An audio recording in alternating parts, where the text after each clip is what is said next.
Good evening. Well, you think, surely it's just this tarot reader from Lincoln reads people's fortunes, that sort of thing. Yes, I do. I read people's fortunes and that sort of thing.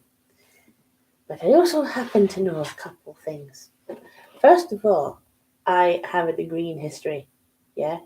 And secondly, when I was a small child, I was accidentally initiated into an esoteric order. I'll tell you what happened there. Family member was in it. Yeah, this family member. I'm not saying who, but they stupidly left some of the material lying around. You know, the initiation booklets, that kind of thing.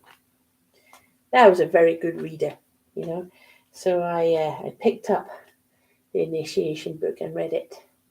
Now, here's the thing, right? All you've got to do is read those things, and you're initiated into the order.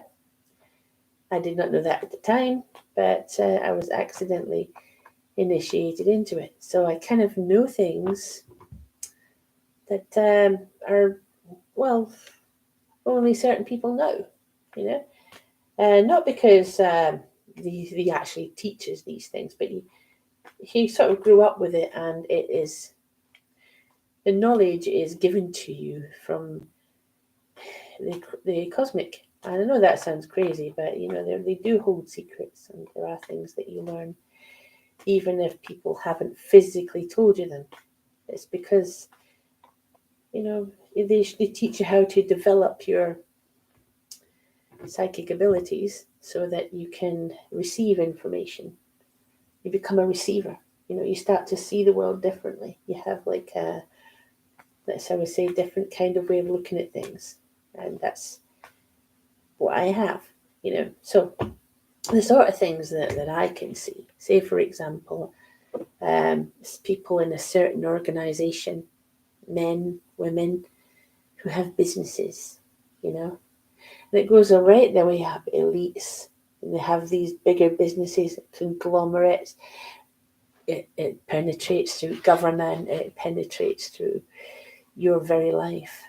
You know, have you ever noticed that when there's a real thing that's a fad, yeah, it'll be bought up by a big conglomerate and made into their thing because that'll make them money, but they pay the person that invented it a lot of money. You see? That's because they're looking for any way to get your attention. Right? This is absolutely crazy thing about it. On some level, right, your mind is asleep. Right? Even if you think you have woken up, even if you think you know what's going on, right?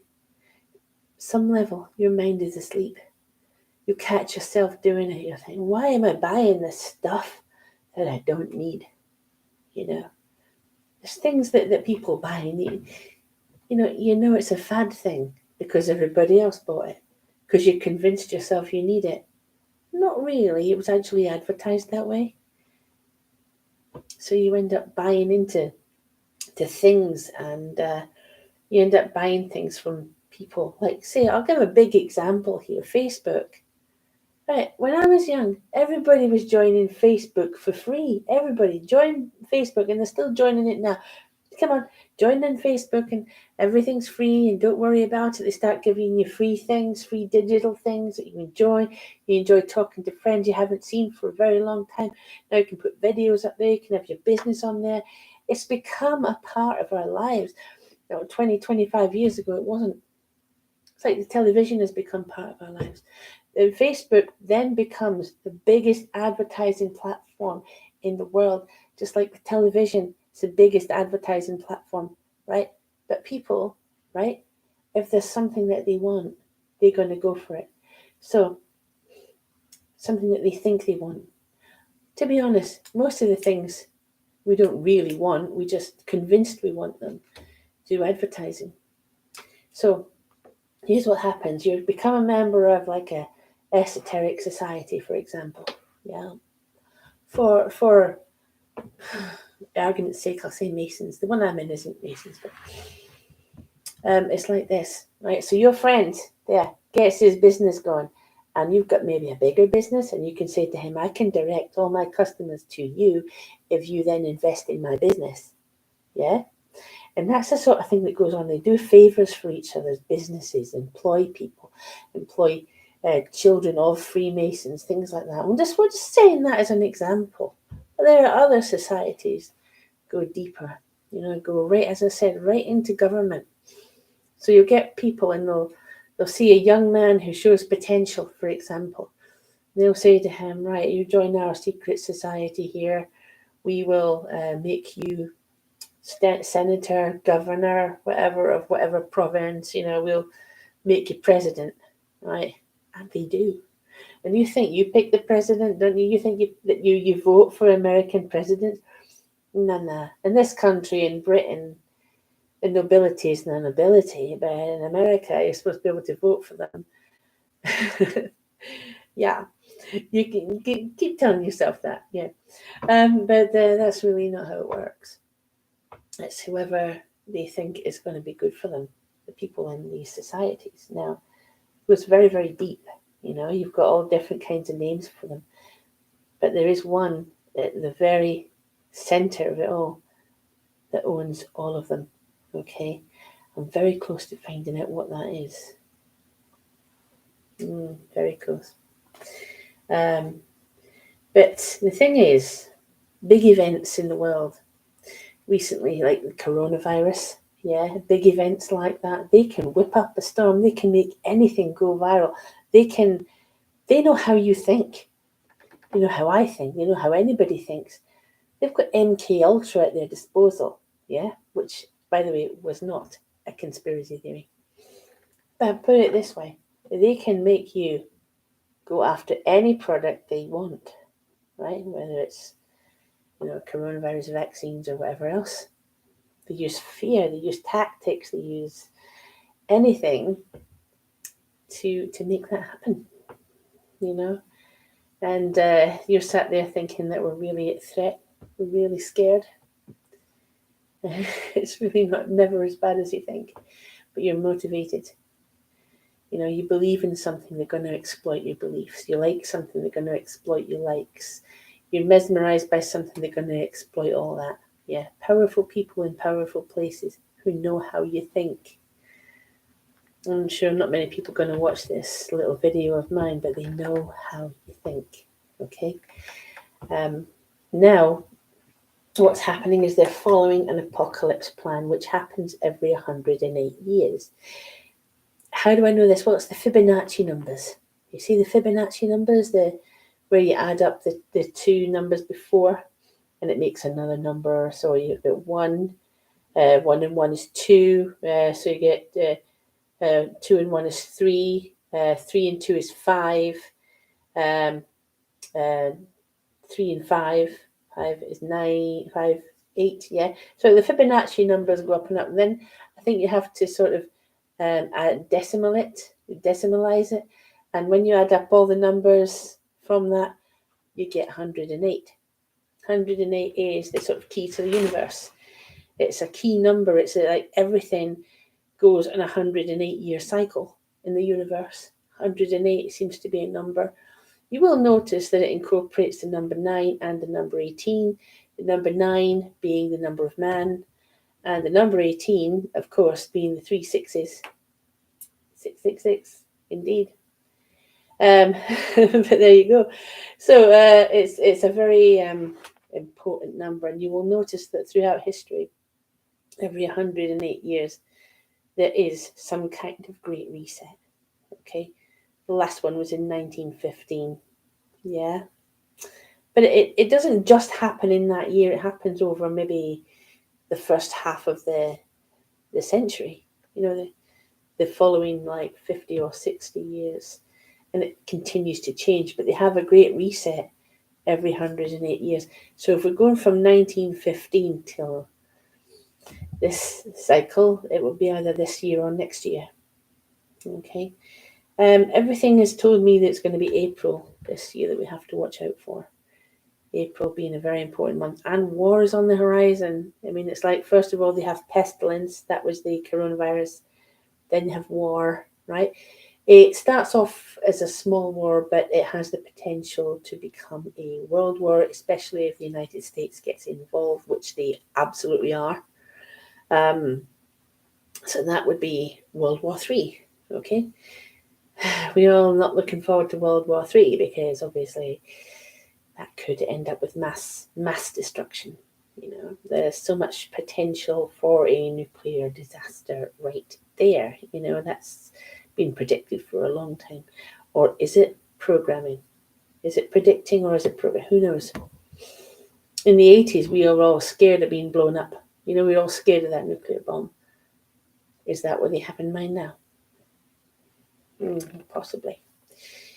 But they certainly are following an apocalypse plan. So the pestilence, right? That was the coronavirus, the war, okay? The famine will come after that, and then obviously death. But death is, as in the tarot, is a new life, okay, new beginnings. Um, so that's just little things I know, you know, and whether or not you believe me is up to you, right? And these are just little things partly because I kind of know certain things being in the esoteric order. Partly because I know that the whole thing about this is to control you as a people. You are the force that they're trying to control. The reason for that is so that they can make money off you whenever they want. They can direct this force any way they want to. You see, they can say, oh, well, a certain amount of people I want to get this and do this, and a certain amount of people we want them to get them to do that. They have to know how you think. They have to know how your body works. They have to know everything about you so that they can have control over you. And I know you think that's a conspiracy theory. I know. But you see, here's the thing, right? What do you believe in? What do you know? What do you dream about at night? Yeah? They're going to use that. They're going to use it to make you buy things. Even on a very small level, make you buy things. But otherwise, they will scare the bejesus out of you. They'll give you bad dreams. They'll keep you awake. They'll put the fear of God into you if it makes them get what they want. So what I'm going to do right here, I'm going to use these lovely little tarot cards here infused by psychic energy just to see what's going to happen here with the war, whatever happens with that and how it's going to go. Okay. Let's put in out some cards. Okay, see where we can get anything here. Sometimes the cards are quite accurate with these things. All depends on how they are interpreted. Yes. So I'm getting some interesting ones. Thankfully, nothing too bad. I think the worst one we have is this Ten of Swords, which is the actual card for death. That's the worst one. We've got a few things here. I think if we're looking on a bigger scale, if this was a person's reading, right, it would be a lot smaller scale and it'd be just for them to work out. We're on a bigger scale, right? Looks like we need to do a few things to either avert war or, to stop it in its tracks. We're not entirely powerless. Big card here, Three of Cups, Fates. So this is like maybe our fate or destiny is, according to them, to go to war. However, we can fight against that by unity, by being together, friends and staying friends and being together with certain things. Yeah. There's a card for peace there. We can also bring peace to this. Yeah. We don't have to let it happen. Yeah. We are strong as people. We can fight them back. And I think that's what the cards are saying. We can fight them back. We might be stopped in our tracks sometimes, as people.